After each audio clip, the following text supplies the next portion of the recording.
So we're having fun today. We're talking sports. We're talking the election. But we have to give some time to the nerds in the room. It can't all be fun and games.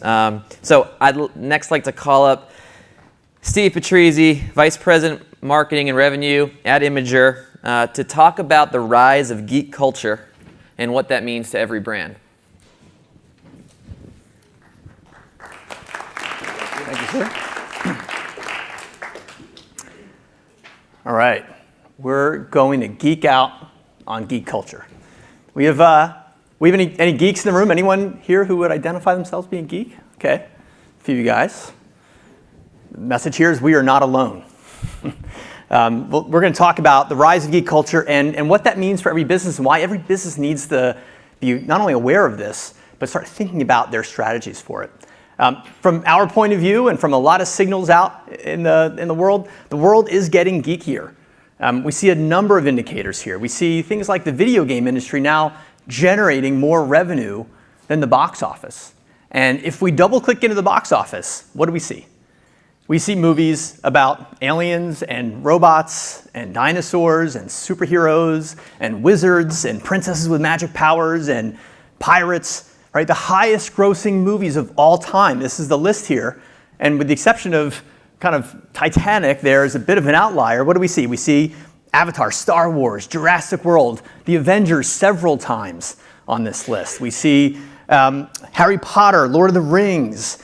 We see superheroes, and we see pirates, and we see dinosaurs and robots and aliens dominating the box office. Right? We see this in the living room with people watching shows like Doctor Who, which was a niche TV show, a British TV show about a time-traveling alien, now being watched by 2 million people here in the US. Obviously, we've seen the cable companies get into this, right? So we see Game of Thrones and Netflix with Stranger Things. We see Arrow and Daredevil and Jessica Jones and Luke Cage dominating the programming on air. We even have shows that are about geek culture. Right? So The Big Bang Theory, back in 2007, the 68th ranked TV show, and this week it was number 3 behind Sunday Night Football and NCIS. And this isn't just on the big screen or on the screen in our living rooms, this is happening in real life.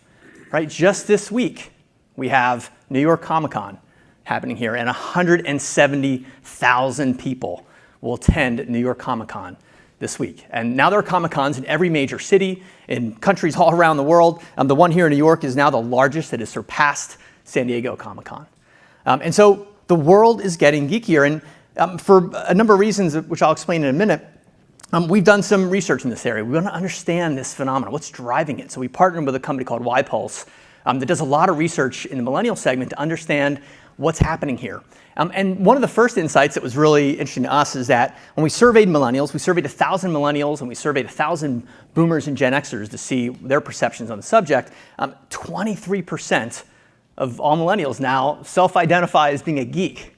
And while our study focused on the US, there are over 1.8 billion millennials around the world. It's one of the largest segments ever. And so if you extrapolate that out, it means there could be as many as 414 million geeks around the world. This is a massive audience, right? We can't ignore this audience.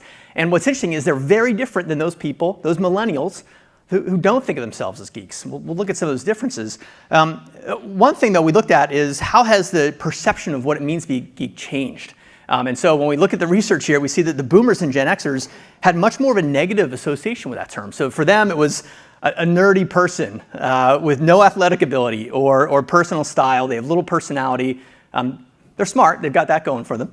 The Gen Xers, not confident, educated, nerdy, unattractive, unrelatable, socially awkward, esoteric. No surprise that not many of the boomers or Gen Xers felt comfortable identifying as being a geek, but it was very different for the millennials. For them, it had a much more positive meaning. For them, it was someone who's extremely passionate about their interests and the things that they like, and they're not afraid to express those passions, even if they're unpopular. Being unashamedly enthusiastic about learning about a particular topic. So it has a very different connotation today. Today, being a geek is all about being extremely and unashamedly passionate about your interests.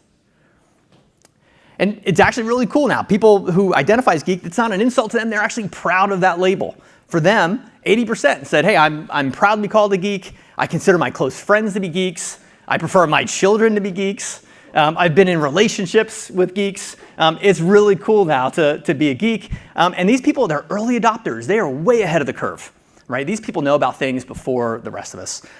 They learn about things before at the same time as their friends. So this is showing geek compared to non-geek. So of the millennials who self-identify as geek versus those who said they're not.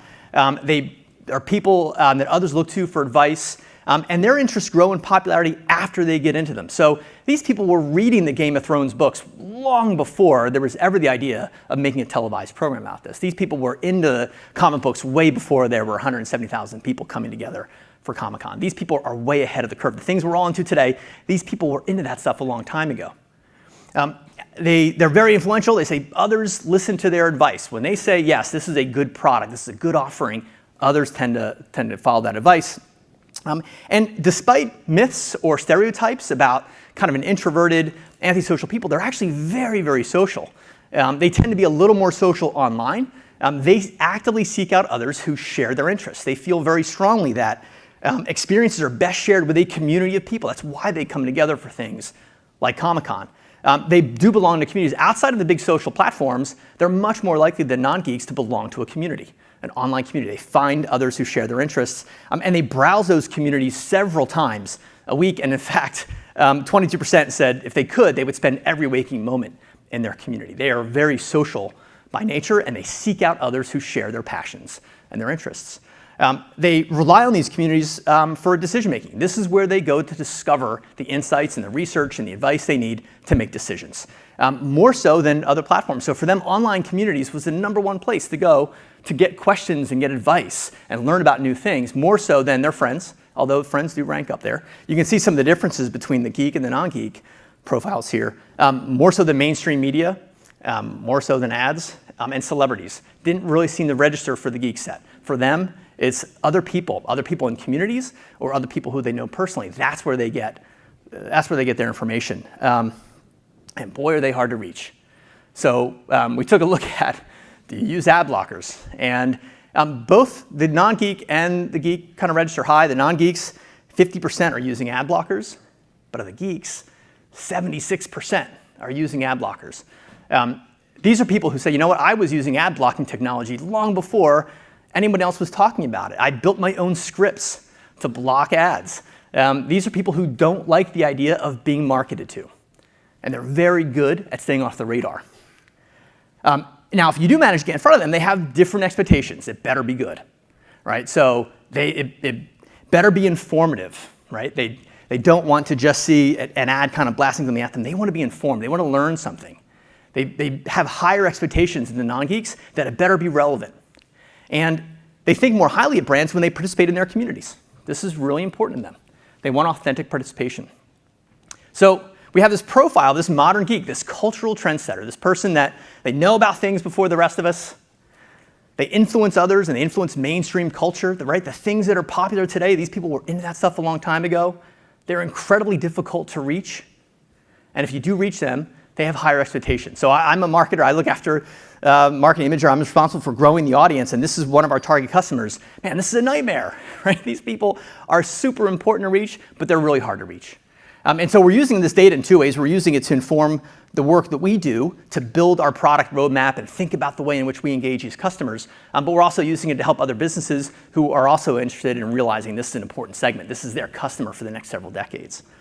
And so just a little bit about us and what we do. So Imgur is the world's largest image sharing community.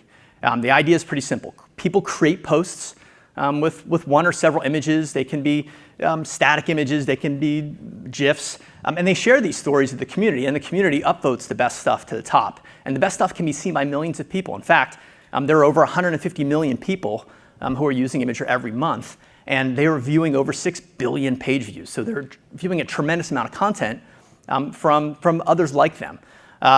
For whatever reason, we don't really market it this way. We don't market it as a site for dudes, but for some reason, that's the audience we attract. 85% are males 18 to 34, and they identify themselves as geeks. It was noticing that in the comments, they were referring to themselves as being geeks. That's what actually triggered our research. That's what made us realize, like, we need to understand this more. We don't really know what it is that's behind that meaning. And so that's why we partnered with YPulse to do this research. And we've been helping brands not just reach this audience, because that's not enough. It's about how do you win them over? How do you win their hearts and minds? That's what we're focused on. When we think about the ad block problem, we think that it's solved by good content, not by technology, not by an arms race. And so we've been very fortunate to work with brands on a number of areas here, giving them access to this audience, giving them the palette to get their message across. And we have a team of geeks that help create content that other geeks love. That's part of our mix here. And we've worked with some great brands on some great content. These are just a few of them. These are all brands who recognize I need to be in touch with this customer base. And so here's just a couple of quick examples, and then I'll hop off and let the rest of the content and the show continue. We tapped into this community of geeks that we have to create some pretty cool stuff for Bud Light. And so they introduced different cans for every single team. And so we tapped into our audience of people who make great internet content to create some of these GIFs here. There are a lot of really funny executions. We've done some fun work with companies like SoFi, who realize it's not enough just to put my logo in front of people. I need to give them good content. In this case, working on a post about how to nail the job interview. Really practical steps for young people on how to land their first job. And then working with companies like eBay to help them showcase some of the great content they have to really sort of geek out your home. They're featuring great content that all links back to places on their site. And the trick to all of this is making sure that it's content the audience loves. And we're blown away when we see comments like this in the ad itself. People saying, I can't believe that I'm saying this, but I actually want more ads. You're converting me from Amazon with these ads. I work for Amazon, and I'm being converted to Amazon, or from Amazon to eBay. Congrats, eBay, it worked, I bought products. And so that's what we're up to here. We think there's a lot of opportunity to tap into an audience, again, that is shaping mainstream culture, that is really hard to reach, but if you do it and you do it well, you get some great results. If you guys are interested in understanding a bit more about this, I'm Steve at Imgur. Feel free to drop me a line. That's what we have. Good job.